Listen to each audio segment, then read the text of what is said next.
Hello everyone. Last turn पर मैंने class 12th की अकाउंटिंग फॉर पार्टनरशिप से फंडामेंटल चैप्टर स्टार्ट किया था, जिसमें मैंने आप लोगों को ये बताया था कि हम यहाँ पर सिर्फ और सिर्फ पार्टनर्स से रिलेटेड जितने भी एक्सपेंसेस होते हैं सिर्फ उन्हें रिकॉर्ड करते हैं। मैंने आपसे ये भी डिस्कस किया था कि केवल 5 फिगर्स ही ऐसी हैं जिन्हें हम यहाँ पर इन्वॉल्व करते हैं, जिसमें प्रॉफिट्स आता है, interest on capital, interest on drawing, partners expenses and interest on partners loan. इन 5 चीज़ों को हम फंडामेंटल्स में रिकॉर्ड करते हैं और हमें इन्हीं 5 चीज़ों पर केवल फोकस करना है। मेरे लास्ट वीडियो में मैंने इंटरेस्ट ऑन कैपिटल को डिस्कस किया था। अब हम बात करते हैं इंटरेस्ट ऑन ड्राइंग्स। ठीक,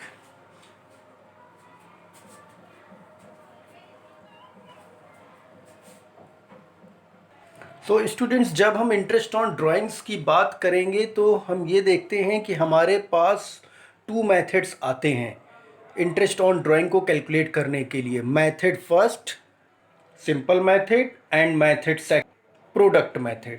तो ये 2 तरीके के मेथड हमारे पास, simple method and product method, और इन्हीं दोनों मेथड से हम इंटरेस्ट ऑन ड्राइंग को कैलकुलेट करते हैं। तो हम पहले बात करेंगे सिंपल मेथड की। तो जब हम सिंपल मेथड की बात करते हैं तो हमारे पास वहाँ पर एक फॉर्मूला है इंटरेस्ट ऑन ड्राइंग को कैलकुलेट करने का, total drawings into rate into months upon 100 into 12। यहाँ पर मंथ्स के साथ में मैंने स्टार बनाया हुआ है, इसके लिए पूरा एक्सप्लेनेशन है जो मैं अभी आपको डिस्क्राइब करूँगा। अब बात करते हैं प्रोडक्ट मेथड की। प्रोडक्ट मेथड में इंटरेस्ट ऑन ड्राइंग को कैलकुलेट करने के लिए फॉर्मूला होता है total products into rate into 1 upon 100 into 12। हमेशा यहाँ पर 1 मंथ ही लेते हैं।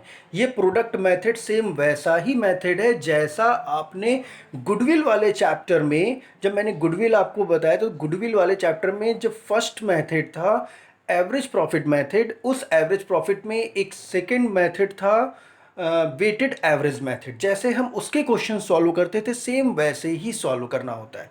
ठीक है, इसका हम क्वेश्चन सॉल्व करके बताएंगे, लेकिन उससे पहले हम सिंपल मेथड की तरफ वापस जाएंगे और आपको मंथ्स कैसे कैलकुलेट करते हैं उसके बारे में डिस्कस करेंगे।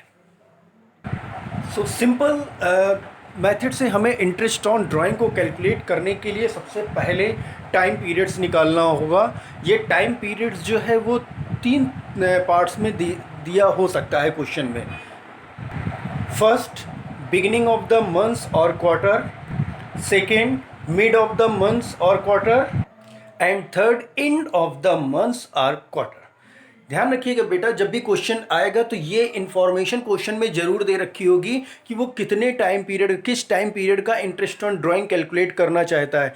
तो उसकी जो ड्राइंग की कंडीशन होगी वो क्वेश्चन में गिवन होगी कि वो बिगिनिंग ऑफ द मंथ या beginning of the quarter withdraw करता है, या मिड ऑफ द मंथ और mid of the quarter withdraw करता है, या एंड ऑफ द मंथ और and of the quarter withdraw करता है।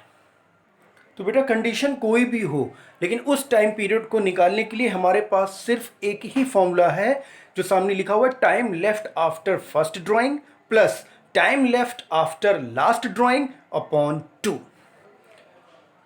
कोई भी क्वेश्चन आएगा, वो मिड ऑफ द मंथ हो, बिगिनिंग ऑफ द मंथ हो, एंड ऑफ द मंथ हो, कोई भी क्वेश्चन होगा आपको इसी मेथड से कैलकुलेट करना होगा। एक एग्जांपल से हम आपको एक्सप्लेन करते हैं।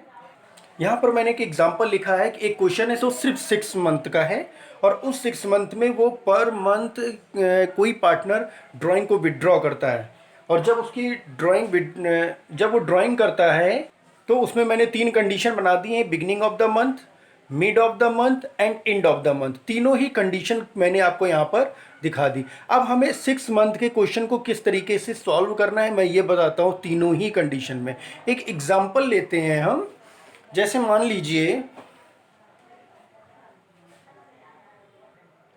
मैंने एग्जांपल लिया 6 मंथ का, beginning of the month.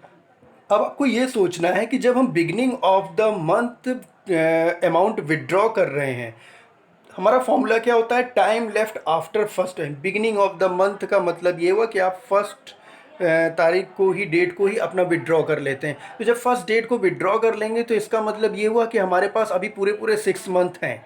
Time left after first drawing 6 month हमारे पास पूरे पूरे हैं क्योंकि मेरा क्वेश्चन ही 6 मंथ का है। उसके बाद लास्ट जो लास्ट ड्राइंग होगी वो आप जो लास्ट मंथ होगा उसके बिगिनिंग में कर लेंगे। तो हमारे पास कितना बचेगा टाइम, 1 मंथ। तो 6 month plus 1 month upon 2, total 3.5 months आ जाएंगे। अब बात करते हैं मिड ऑफ द मंथ। जब हम mid of the month withdraw करते हैं तब आप जब फर्स्ट ड्राइंग करेंगे तब हमारे पास 5.5 मंथ्स रिमेनिंग रह जाएंगे। Time left after first drawing, 5.5 महीने ये बचे। Time left after last drawing, जब लास्ट वाला विड्रॉ करेंगे तो हमारे पास कितना टाइम बचा होगा, सिर्फ आधा महीना, 0.5 months divided by 2, answer 3 months. अब बात करते हैं एंड ऑफ द मंथ।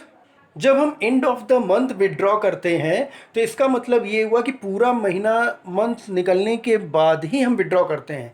तो जब हम फर्स्ट ड्राइंग करेंगे तो उस समय हमारे पास कितना टाइम लेफ्ट रह जाएगा, 5 मंथ्स। जब हम लास्ट विड्रॉ करेंगे तो मेरे पास एक भी महीने नहीं होंगे, यानी कि 0 month divided by 2, answer would be 2.5 months. तो स्टूडेंट्स प्लीज़ ध्यान रखिएगा, यहाँ पर 6 मंथ का क्वेश्चन आ सकता है, 9 मंथ्स का क्वेश्चन आ सकता है, 12 मंथ्स का क्वेश्चन आ सकता है, क्वार्टरली क्वेश्चन आ सकता है। लेकिन कोई भी क्वेश्चन हो आपको सिर्फ और सिर्फ यही एक फॉर्मूला अडॉप्ट करना है, time left after first drawing plus time left after last drawing divided by 2। Okay, thank you.